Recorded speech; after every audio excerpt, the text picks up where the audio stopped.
The pounding on my front door that morning wasn't just loud, it felt like the opening shot of a war I never asked for. When I pulled it open, there stood two police officers, their cruisers idling at the curb like a warning. And behind them, arms crossed and lips curled into that venomous smirk, was Karen, the self-proclaimed queen of our HOA. Her accusation, that I was illegally denying neighbors access to the pool sitting 50 feet behind me. Except here's the truth, that pool wasn't theirs. It wasn't the HOA's. It was my family's legacy, built by my grandfather with his own hands decades before a single HOA bylaw ever existed. Every tile carried his sweat. Every ripple carried my father's memory. And now a clipboard-wielding tyrant thought she could rewrite history with a phone call to the cops. What Karen didn't know was that by knocking on my door, she hadn't just started a fight over water, she had awakened a storm over legacy law and fraud. Before we dive in, drop a comment with where you're watching from and what time it is there. I want to know who's in this fight with me. When I tell people this whole mess started with a pool, they usually laugh. A pool sounds harmless, almost trivial, like some summertime luxury no one should fight over. But when that pool has been in your family for 3 generations, when it's soaked in the sweat of your grandfather, the quiet labor of your father, and the memories of your own childhood, well then it's not just water. It's legacy carved into stone and concrete. And when someone like Karen tries to snatch that away under the thin veil of HOA authority, you realize quickly that a pool can become a battlefield. My name is Daniel Hart. A year before this all started, I walked away from Houston after nearly burning myself out, managing projects in the energy sector. 12-hour shifts, endless meetings, and a phone that never stopped buzzing. It chewed me up. When my father passed, I inherited Hartstead Ranch, tucked into the rolling hills outside San Marcos, Texas. I thought I was coming back for peace. Instead, I came home to a war I didn't even know was brewing. The heart of Hartstead wasn't the house, the barn, or even the pecan grove. It was the pool my grandfather dug by hand in the summer of 1964. Back then, he wasn't some wealthy rancher. He was a bricklayer, a stubborn man who spent his days building walls and chimneys for other people. But one blistering July morning, he decided his own family deserved something permanent, something joyful. Neighbors thought he'd lost his mind. A pool out here in the middle of ranchland, they scoffed. But my grandfather just laughed, lit another cigarette, and kept digging with a shovel until his palms blistered. He mixed every wheelbarrow of concrete himself, laid every single sky blue tile with his calloused hands. When he finished months later, that pool wasn't just a body of water. It was a statement that even a working man's sweat could create something beautiful, something lasting. Some of my earliest memories are tethered to that place. I can still smell the mesquite smoke from summer barbecues, hear my cousins screaming with laughter as we cannonballed off the diving board, feel the cool water wrap around me on nights so hot the cicadas never stopped buzzing. And when I was older, I'd float on my back staring at the Milky Way, stretching across a sky so clear it felt endless. That pool was more than recreation. It was my family's fingerprint pressed into the land. My father kept it alive after Grandpa passed. He never modernized it, never added fountains or fancy decking like you see in magazines. He just cleaned it, patched cracked tiles, and oiled the diving board hinges every spring. He used to tell me, "Daniel, this pool isn't just water. It's a promise. Don't let anyone take that away." When I returned after his funeral, I found the pool neglected but not dead. Algae coated the bottom, the fence sagged in places, but the bones were strong. Bringing it back to life wasn't work, it was therapy. I scrubbed tiles until my knuckles ached, replaced the warped wood on the deck, and even sanded the diving board until it gleamed like the summers of my childhood. By spring, the water sparkled again, and for the first time in years, I felt something close to peace. And that's when she arrived. Karen Whitfield, newly crowned vice president of the Cedar Glen HOA, strutted into my life with her oversized sunglasses and her clipboard, the weapon of choice for people who mistake paperwork for power. She lived 2 streets over in a beige stucco house that looked like every other HOA-approved box on the block. I barely knew her name when the first notice appeared in my mailbox. "Dear resident." It began in that condescending tone HOAs seem to perfect. "It has come to our attention that the community pool on your property has been restricted from resident use. As the governing body responsible for shared amenities, we must remind you that all common facilities fall under HOA jurisdiction. You are hereby ordered to unlock and make available the pool for community members no later than Friday." I read it 3 times each word, more ridiculous than the last. Community pool. That pool had been built nearly 30 years before Cedar Glen subdivision even existed. My grandfather's deed clearly marked it as part of Hartstead Ranch. Yet here was Karen acting as though her clipboard was the Constitution. At first I laughed. I crumpled the letter and tossed it in the recycling, convinced it was just a misunderstanding. That was my first mistake, underestimating just how far Karen was willing to push. 2 days later, I was skimming leaves off the surface when a silver SUV crunched up my gravel driveway. Out stepped Karen herself, heels clicking against the stones like she owned the place. She didn't even hesitate, just marched right up to my gate with that syrupy smile. "Mr. Hart," she called, flipping through her clipboard. "We need to discuss the pool." I set down the skimmer, trying to keep my tone civil. "Morning. What about it?" "You've received our notice," she said smoothly. "The pool is a community amenity. Residents are beginning to ask why it hasn't been made accessible. As HOA vice president, it's my job to ensure compliance." Compliance. That word alone made my blood pressure tick up a notch. I took a deep breath. "Karen, this pool isn't community property. My grandfather built it in 1964. It's private, always has been." She gave a laugh, so fake it practically squeaked. "Oh, I think you're mistaken. Our maps show this parcel within HOA boundaries, which means the pool belongs to the association." I nearly burst out laughing. Their maps, I'd seen those flimsy plats before, HOA lines that stretched wherever it was convenient. Meanwhile, my deed stamped, signed, and filed with the county told the real story. "Those maps are wrong," I said flatly. "This pool is mine. End of discussion." Her smile thinned into something sharper. "If you refuse, you'll face daily fines, possibly even a lien. I'd hate to see your property tied up in court because of a simple misunderstanding." There it was, the threat.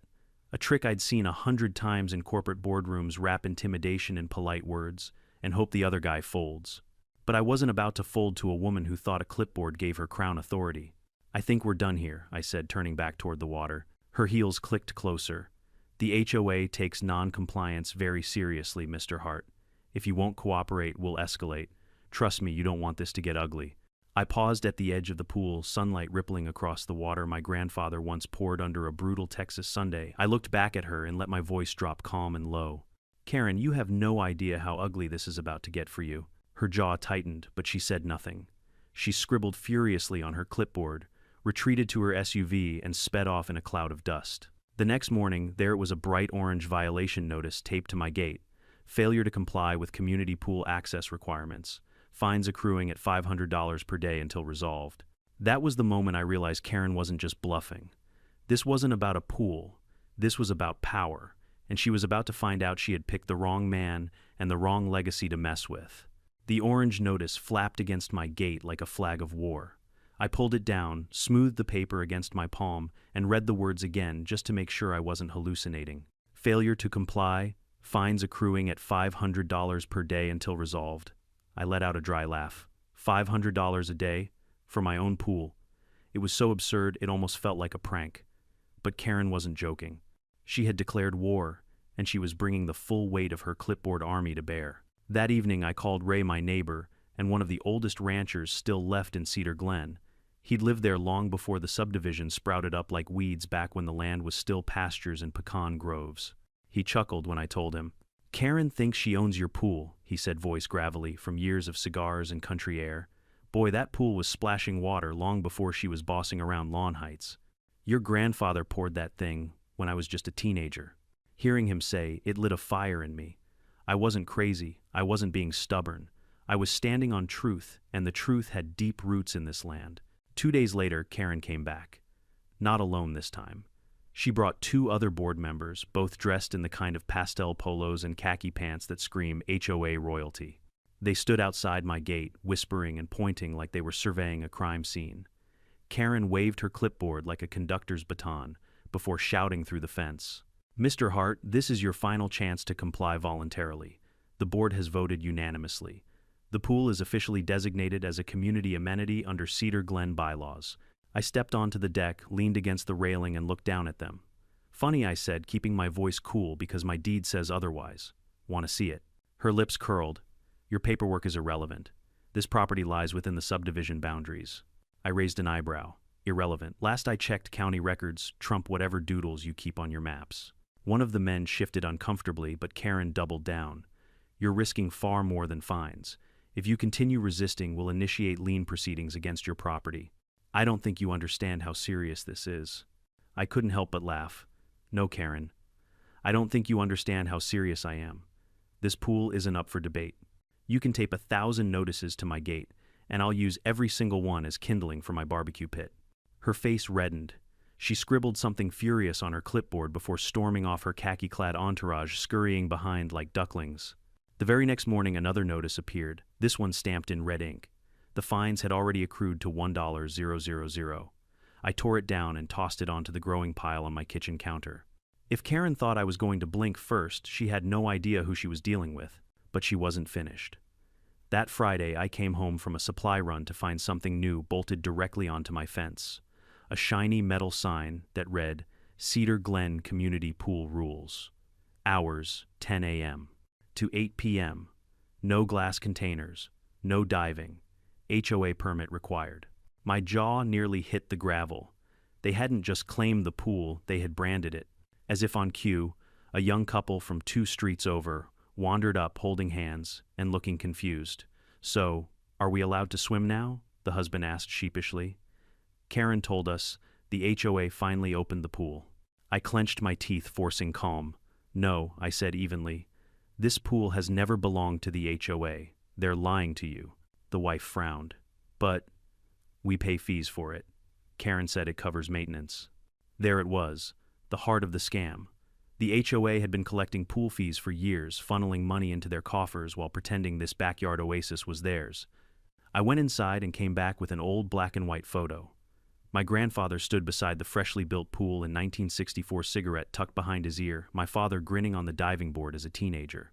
I held it up. This was taken almost 30 years before Cedar Glen HOA even existed. "You've been misled." The couple's eyes widened.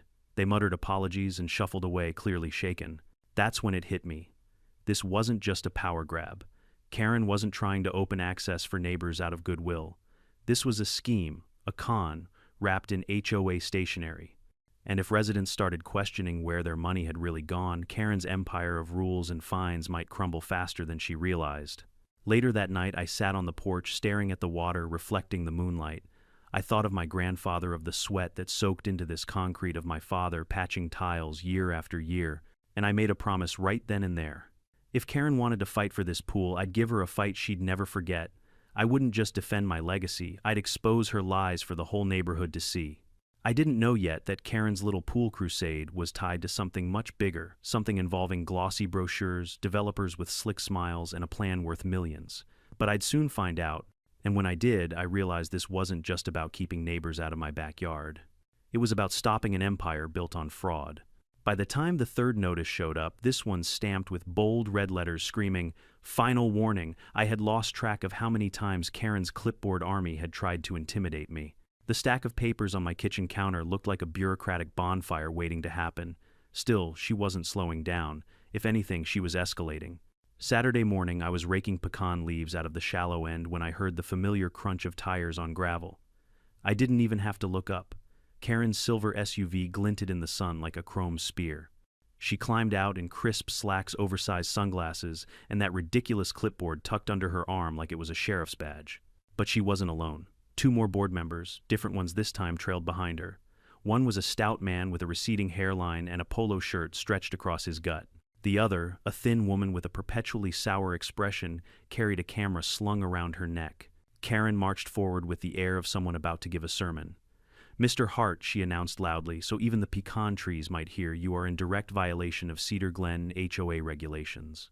The board is here to document your continued refusal to comply." I leaned on my rake, sweat dripping down my neck, and met her gaze. "Morning, Karen. You must be lost. This isn't Cedar Glen property, it's Hartstead Ranch." Her lips pursed. "That's your opinion." I barked out a laugh. "No, Karen, that's county records." She motioned to the woman with the camera. "Take photos. Document the pool, the fence, everything. We'll need evidence for when we file the lien." The woman raised the camera, but before she could snap a shot, I stepped forward and held out my phone. "Funny thing about trespassing," I said, tapping record. "It's illegal. And last I checked, documenting private property without permission falls into harassment. Smile for the sheriff's office." The camera woman froze. The stout man shifted nervously. "But Karen," she doubled down. "Go ahead, Daniel. Call them. The law will side with us. This pool has been used by residents for years, and we will not allow one selfish man to deny his community." I took a slow breath, forcing calm into my voice. Karen, you're bluffing. You know it, and deep down your little board knows it too. This pool was built in 1964, 26 years before Cedar Glen HOA even existed. I've got the deed, the tax records, even newspaper clippings. What do you have? A clipboard and a couple of frightened sidekicks? The stout man's eyes darted to Karen, doubt creeping across his face. The woman lowered her camera. But Karen, God bless her stubbornness, plastered on a smug smile. Fine, she said coolly. Then consider this your last chance. Unlock the gate, allow resident access, or we'll escalate. Trust me, Daniel, you don't want us escalating. And with that, she spun on her heel, her entourage shuffling after her. The SUV door slammed. Gravel spat as she drove off. I dropped the rake, exhaling hard. My hands trembled not from fear, but from rage. Every word out of Karen's mouth dripped with entitlement, with arrogance. And I knew deep in my bones she wasn't bluffing about escalation. The following Monday, I found out exactly what she meant. It started with 3 sharp bangs on my front door. The sound rattled the old wood like a battering ram. I opened it half, expecting another orange notice taped to the glass. Instead, 2 uniformed police officers stood on my porch, their cruisers idling at the curb. And behind them, arms crossed, lips curled in that smug smile, stood Karen. Mr. Hart, one officer, began, voice steady but professional. We've received a complaint from the Cedar Glen Homeowners Association. They allege you're unlawfully restricting resident access to the community pool located on your property. I almost laughed. Community pool. There it was again, that absurd phrase. Karen loved to sling around like gospel. Officers, I said carefully, with all due respect, that pool is not community property. It was built by my grandfather in 1964, long before Cedar Glen was even a blueprint. It sits squarely inside Hartstead Ranch boundaries. It's private. Always has been. Karen immediately interjected. That's not true. Our maps clearly show the parcel falls under HOA jurisdiction. Residents have been denied their rightful use of a shared amenity. The officers exchanged a look. One shifted uncomfortably. The other pulled out a notepad. Sir, do you have documentation of ownership? Yes, I said firmly. Deed survey maps, tax records, the works. Every single piece of paper proves the pool belongs to my family. Karen scoffed, flipping open her clipboard. He's lying. The HOA has managed that pool for years. Just ask any resident. We've collected fees for its upkeep. That last part was a mistake. Both officers' heads snapped toward her. Fees, one asked. You've been collecting fees for a facility you can't prove you own. For the first time, Karen's confidence faltered. Her sunglasses couldn't hide the flash of panic in her eyes. But she quickly recovered. It's common practice. We ensure community integrity. He's the one disrupting harmony. I stepped aside, gesturing toward the backyard. You're welcome to see for yourselves, officers. Walk the property line. Look at where it sits. Then tell me if this looks like a shared amenity or a private ranch pool. The officers hesitated, then followed me down the gravel path. Karen trailed behind, heels clicking against the stones. When we rounded the corner, the pool shimmered in the sun, framed by pecan trees, and wrapped in a wooden fence that had stood for decades. One officer let out a low whistle. Doesn't look like any HOA pool I've ever seen. No community parking, no gate access, no signage, just a private pool. Karen's face darkened. Appearances can be deceiving. The HOA has authority regardless of what it looks like. I pulled out my phone. Officers, I'll provide you copies of my deed and property survey. If Miss Whitfield continues trespassing or attempting to enforce fraudulent claims, I'll be filing harassment reports. That got their attention. The notepad came out again. The older officer cleared his throat. All right. We'll document this as a civil dispute for now. But Miss Whitfield, unless you can provide legal ownership documents, I suggest you refrain from calling us over private property matters. Karen sputtered, her composure cracking. You don't understand. He can't just lock out residents. This pool has always been part of our community events. Then produce proof, the officer cut in flatly. Silence. Karen's jaw tightened, but she had nothing. Minutes later, the cruisers rolled away, leaving Karen fuming by her SUV. She turned on me, her voice dripping venom. You may have fooled them today, Daniel, but this isn't over. We'll escalate. You'll regret standing in the way of progress. I watched her peel out, gravel spraying under her tires, and for the first time, I felt the weight of what I was up against. Karen wasn't just waving fines around. She was willing to weaponize the police, twist authority, and drag my family's legacy into a war built on lies. But instead of fear, I felt clarity. Because in that moment I knew two things. One, Karen had just overplayed her hand, and two, she had no idea how far I was willing to go to protect what was mine. The morning after Karen's stunt with the police, I woke up to find yet another bright orange violation notice plastered across my gate. The words practically glowed under the Texas sun: failure to comply, daily fines now, $750. My blood boiled. It hadn't even been 24 hours since two uniformed officers had told her to back off, and here she was doubling down like nothing had happened. I yanked the paper free, crumpled it into a ball, and hurled it into the growing pile on my kitchen counter. The counter looked less like a place for coffee mugs and more like evidence storage. That's when it hit me. This wasn't just nuisance paper. This was ammunition. Every notice, every bogus fine, every false claim could be the very rope Karen was using to hang herself. But she wasn't satisfied with paperwork. No, Karen had something flashier in mind. That Friday, I came home from the feed store and stopped dead in my tracks. Bolted right onto my wooden fence was a brand new, gleaming metal sign. Not some cheap printout this time. This thing looked professional, expensive, official. It read, Cedar Glen, Community Pool Rules Hours. 10 a.m., 8 p.m., no diving, no glass, containers HOA permit required. My jaw clenched so hard it hurt. They hadn't just claimed authority over my pool, they had branded it like a cattle thief trying to pass stolen property as their own. As I stood fuming, two neighbors wandered up, a young couple from the other side of the subdivision. They looked at me sheepishly, the husband scratching the back of his neck. Hey, Daniel, he asked cautiously. So, are we allowed to use the pool now? Karen said the HOA finally got things straightened out. I forced myself to breathe. No. This pool has never belonged to the HOA. They're lying to you. The wife frowned. But we've been paying fees for it. Karen said the money went to maintenance. I almost laughed at the bitter irony.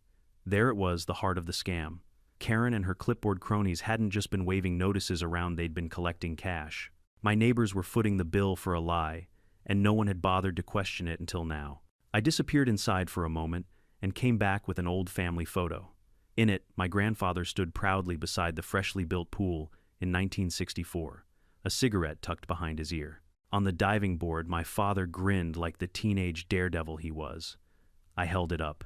This was taken almost 30 years before Cedar Glen HOA even existed. That sign on my fence, it's fraud. You've been misled. The couple stared at the photo, eyes wide. They muttered apologies and hurried off, but their shaken expressions told me something important. A crack had formed in Karen's carefully painted facade. And cracks have a way of spreading. The very next day, Ray came by carrying a shoebox full of old clippings. Figured you could use these, he said, setting it on my kitchen table. Inside were yellowed newspaper articles from the 60 seconds and 70 seconds. One headline read, Local Family Builds Pool on Ranch Property, Neighbors Invited to Swim. The photo beneath it showed my grandfather standing proudly, a garden hose in one hand and a stubborn grin on his face. Proof, Ray said simply, long before Karen, long before her HOA, this is yours. I felt my throat tighten. It wasn't just proof. It was history preserved in brittle paper and fading ink. That night, as I sifted through the clippings under the kitchen light, I noticed something else. Alongside the articles were flyers. Glossy, modern flyers, clearly not from Ray's shoebox. My pulse quickened as I read the bold title across the top. Cedar Glen Phase 2, Luxury Expansion. The mock-ups on the flyer made my stomach turn. Tennis courts, a clubhouse, manicured lawns, and front and center a swimming pool. Not just any pool, my pool. Same outline, same fence line, even the pecan trees in the background. They hadn't even bothered to change the details. They had photoshopped my backyard into their marketing material. Ray jabbed a finger at it. Look familiar, they're mailing these all over. Investors are sniffing around. Guess who's funding it, folks, with deep pockets? I sank into a chair, the paper crumpling in my fist. It wasn't about neighborhood access. It wasn't about residents wanting to swim on hot days. Karen was laying the groundwork for a land grab. She wasn't just bullying me, she was selling my family's legacy to developers who were already writing checks. By the following week, things escalated further. I found 3 more violation notices, each more ridiculous than the last.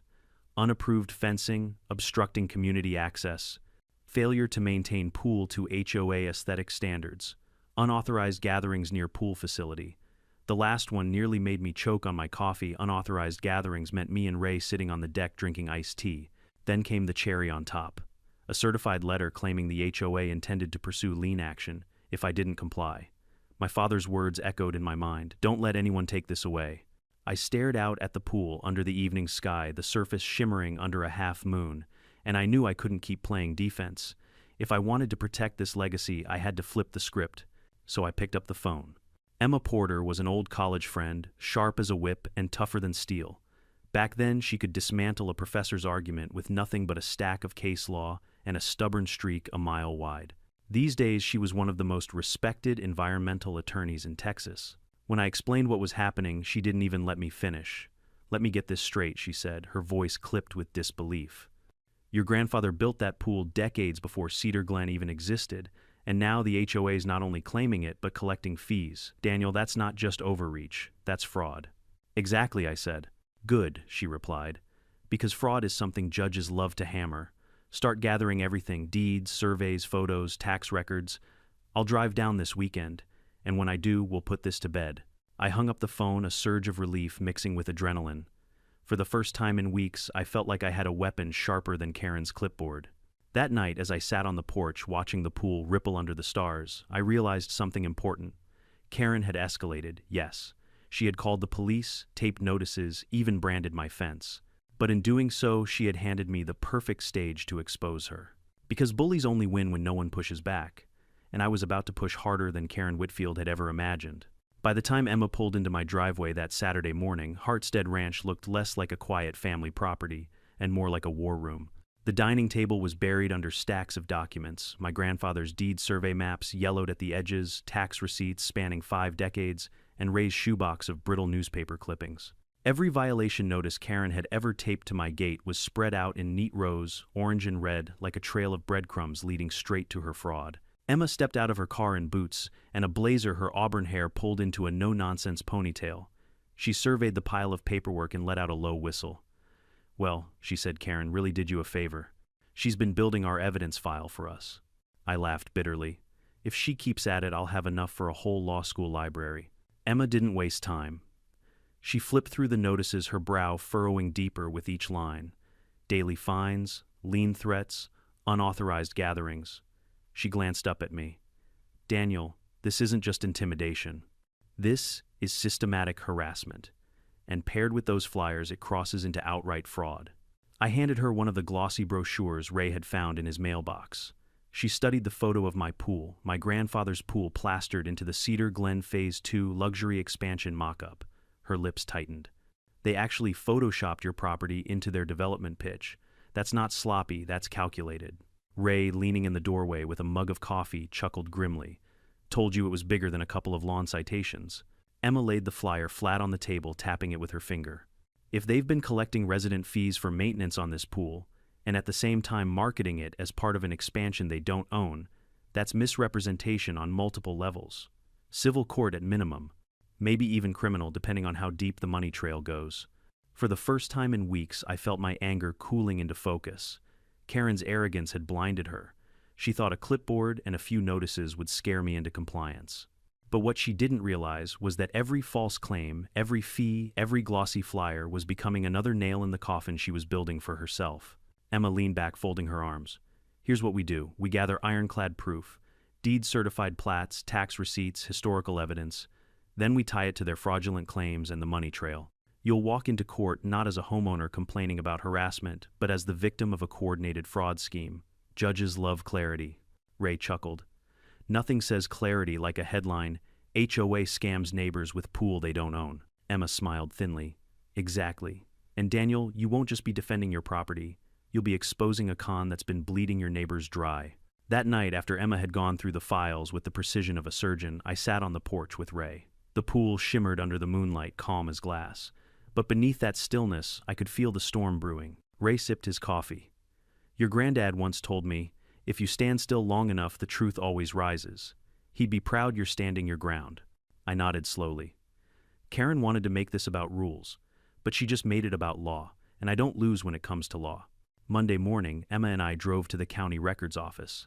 The clerk, a middle-aged woman with glasses perched on her nose, barely looked up when Emma rattled off her request. Certified plats from 1,960 to 1,990 for parcels adjoining Cedar Glen subdivision, especially Hartstead Ranch. The clerk disappeared into the back and returned half an hour later with a thick folder. Emma spread the plats across a table, scanning them like a chess master. Then she jabbed her finger on a line. Here. Cedar Glen's boundary stops a quarter-mile short of your fence line. Hartstead Ranch isn't just outside their control, it's explicitly excluded. She slid the map toward me, her eyes gleaming. Daniel, this isn't a gray area. This is black and white. The HOA has zero jurisdiction over your property. And if they've been charging residents fees based on these lies, that's textbook fraud. The clerk, overhearing, raised her brows. You mean they've been collecting dues for something outside their boundaries? That's a problem. A big one.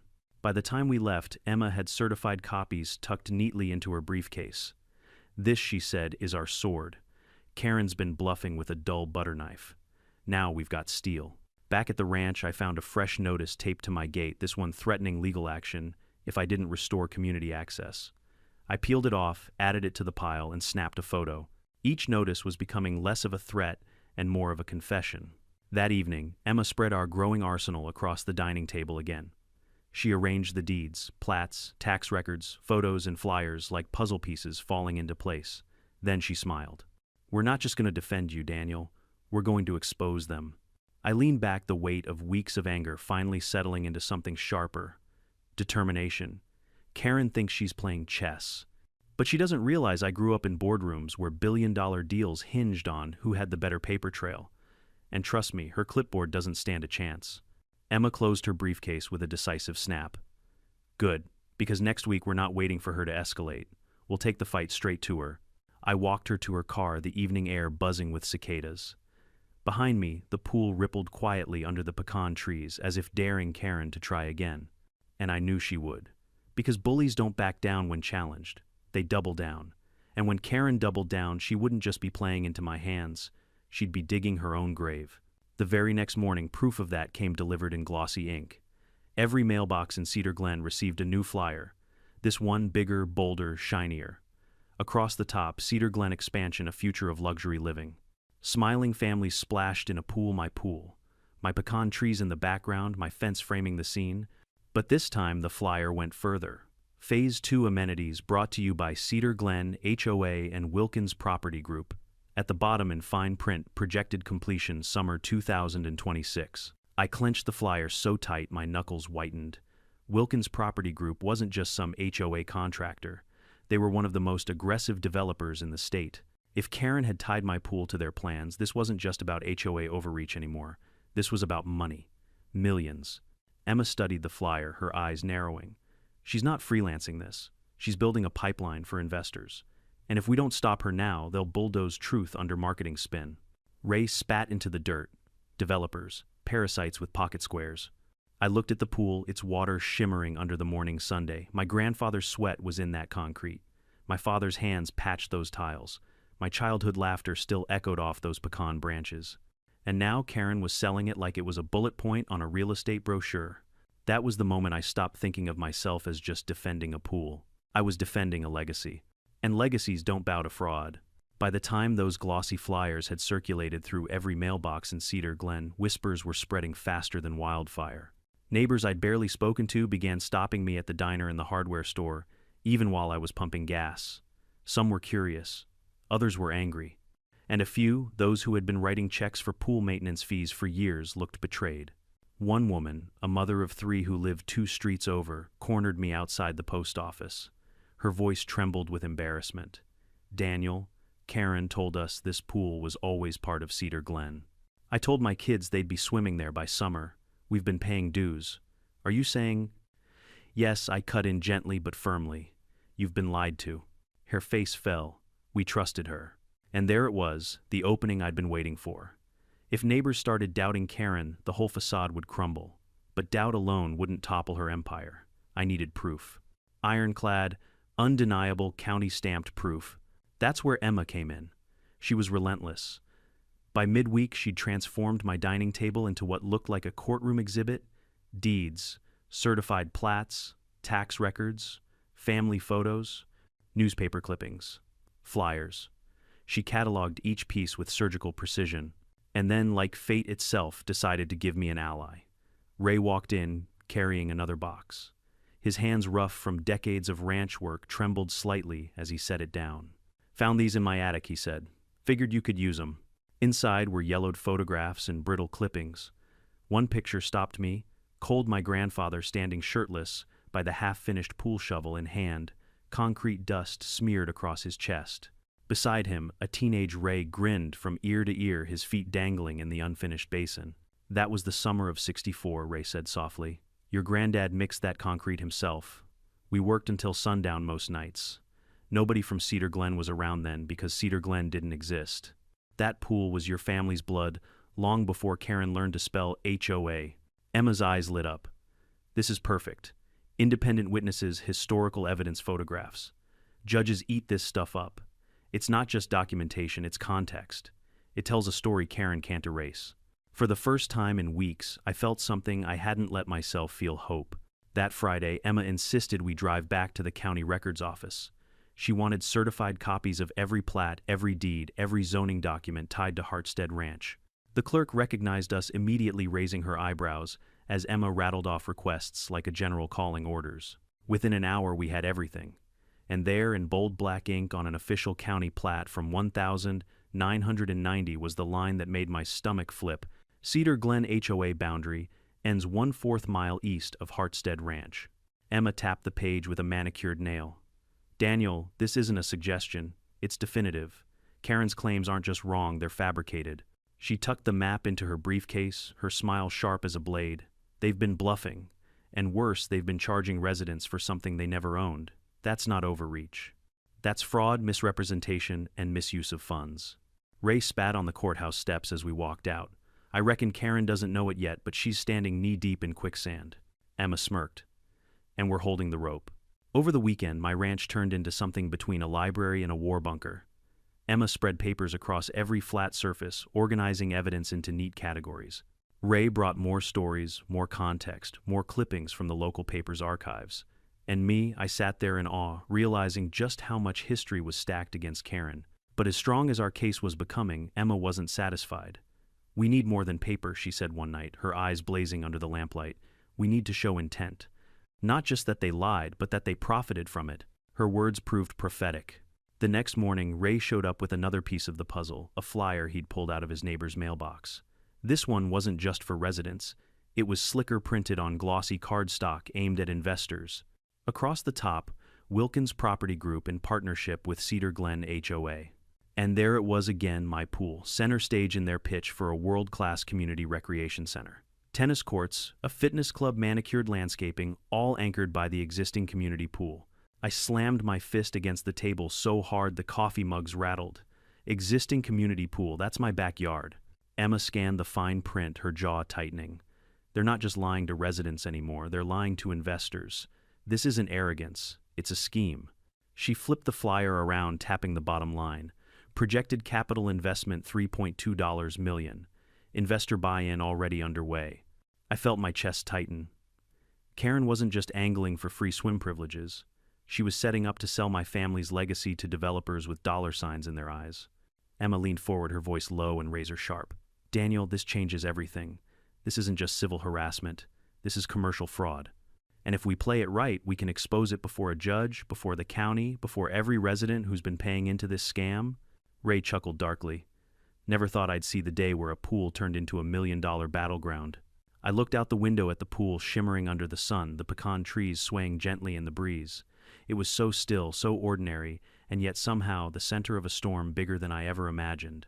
"This isn't just about me anymore," I said quietly. "This is about every neighbor who's been conned, every family who wrote a check thinking they were paying for something real. If Karen wants a war, she's got one." Emma closed her briefcase with a snap. "Good, because our next move isn't defense, it's offense." By Monday, the rumors had exploded.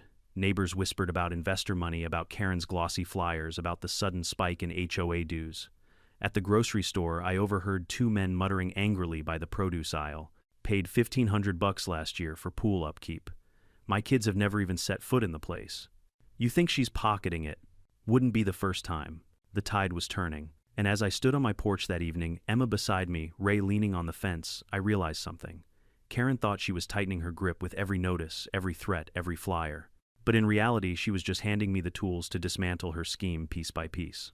Emma's voice cut through the quiet. When we're done, Daniel, she won't just lose this fight. She'll lose everything, her authority, her credibility, and maybe even her freedom. I nodded slowly, eyes fixed on the pool. Good. Because this isn't just about a pool anymore. This is about legacy. And legacy doesn't bow to fraud. The Cedar Glen Community Center had never been so full. Folding chairs scraped against the tile as residents packed shoulder-to-shoulder murmurs, echoing off the low ceiling. Normally, HOA meetings were sleepy affairs, half a dozen bored homeowners listening to Karen drone about mailbox paint colors. But tonight was a spectacle. And at the center of it stood Karen, clipboard clutched like a royal scepter, her voice dripping with the authority she thought she still had. Phase 2 of Cedar Glen, she announced with theatrical flair, will bring unprecedented amenities to our community. A modern clubhouse, tennis courts, and of course the jewel of our neighborhood, the community pool. The projector behind her flickered to life, showing glossy renderings. Children splashed in water that I knew all too well. My pool, my pecan trees, my fence line. For a moment the room buzzed with impressed murmurs. But then a hand shot up in the middle row. An older man with silver hair and a sharp tone asked, "Where exactly is this pool, Karen? Looks an awful lot like the one on Mr. Hart's ranch." Karen didn't flinch. "It is adjacent to Mr. Hart's parcel," she said smoothly. "As you all know, this facility has always been a community amenity. Under Phase 2, we will finally modernize it for the benefit of everyone." I stood. The room went quiet, every eye turning toward me. My heart pounded, but my voice came out steady, cutting like glass. That facility is Hartstead Ranch property. It has never belonged to this HOA. And selling it as part of your expansion plan isn't modernization, it's fraud. Gasps rippled across the room. Karen's face drained of color, but before she could regain her footing, Emma rose beside me, her briefcase clicking open. She laid certified deeds, plats, and newspaper clippings across the back table, like a lawyer in court. "Exhibit A," she said firmly, her voice carrying through the stunned room. "The original deed to Hartstead Ranch 1964, recorded with the county notarized indisputable. Exhibit B, county plats from 1990, clearly excluding Hartstead Ranch from Cedar Glen's boundaries. Exhibit C, historical photographs and newspaper articles documenting the pool's construction decades before Cedar Glen existed." She held up one of Ray's clippings, my grandfather beaming beside the half-finished pool. "This isn't hearsay. This is history." The crowd erupted into murmurs. Some residents craned their necks, others whispered furiously.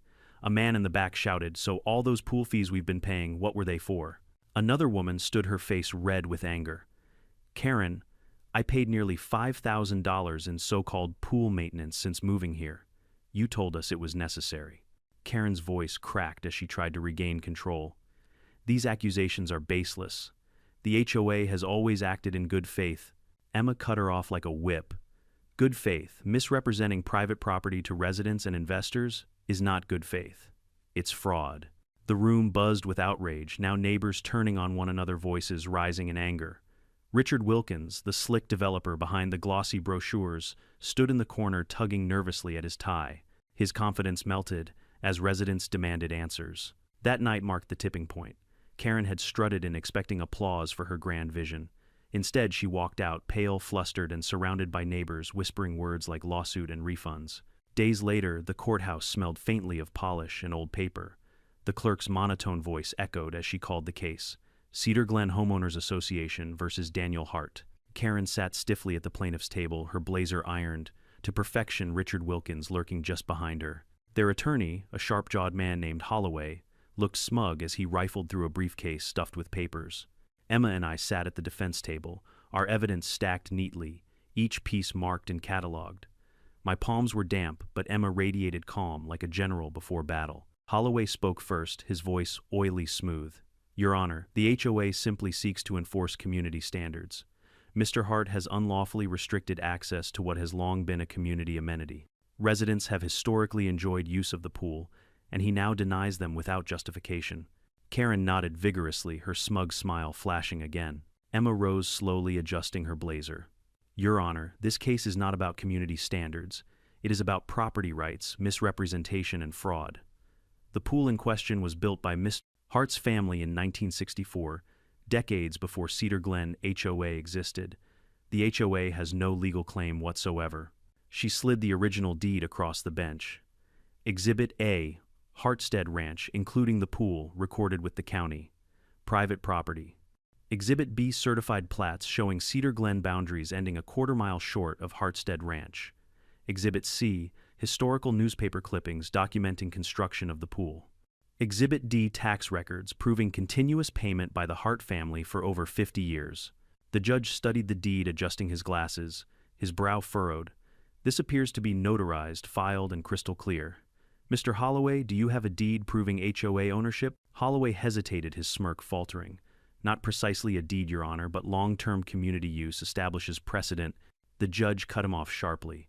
Precedent does not trump recorded deeds. Emma pressed her advantage. She lifted one of the glossy investor brochures. Exhibit E, marketing materials from Cedar Glen HOA and Wilkins Property Group, in which they photoshopped Mr. Hart's private pool into their Phase 2 expansion. This demonstrates not only misrepresentation to residents, but false advertising to investors. Fraud, plain and simple. The gallery erupted, angry whispers, gasps, even shouts. Several residents sat wide-eyed, clutching their copies of the brochure. One muttered loudly, "So we've been paying for nothing." Karen shifted in her seat, her knuckles white on the clipboard she refused to put down. Richard tugged at his collar, sweat glistening under the fluorescent lights. Emma delivered the final blow with her voice steady as stone. Your Honor, the HOA has knowingly lied to residents, collected fees for a facility it never owned, and attempted to sell that facility to developers under false pretenses. This is not a misunderstanding, it is fraud. The judge leaned back, his gaze like steel. The court finds that Hartstead Ranch, including the pool, is private property. The Cedar Glen HOA has no authority over it. Effective immediately, all violation notices, fines, and threats of lien are null and void. Furthermore, I am referring this matter to the county prosecutor for review of potential fraud and misrepresentation charges. Karen's face drained of color. Richard slumped in his seat. Holloway fumbled with his papers, the fight gone from his eyes. As the gavel cracked, I felt a weight lift from my chest. This wasn't just victory. It was vindication for my grandfather's sweat, my father's stewardship, and my family's legacy. But Emma leaned close, her voice low, almost a whisper. Don't get too comfortable, Daniel. Fraud investigations take time, and desperate people, they make desperate moves. I followed her gaze across the courtroom. Karen was glaring at me, clipboard trembling in her hands, her eyes burning with venom. She wasn't finished, and neither was I. The weeks after the gavel fell were the strangest mix of relief and tension I've ever felt. On one hand, the judge's ruling had cleared the air. Hartstead Ranch was mine, the pool was private, and every violation notice Karen taped to my gate was nothing more than kindling for the fireplace. On the other hand, Emma was right, this wasn't over. Fraud investigations moved slowly, and in that limbo, Karen grew more desperate. Word of the verdict spread fast.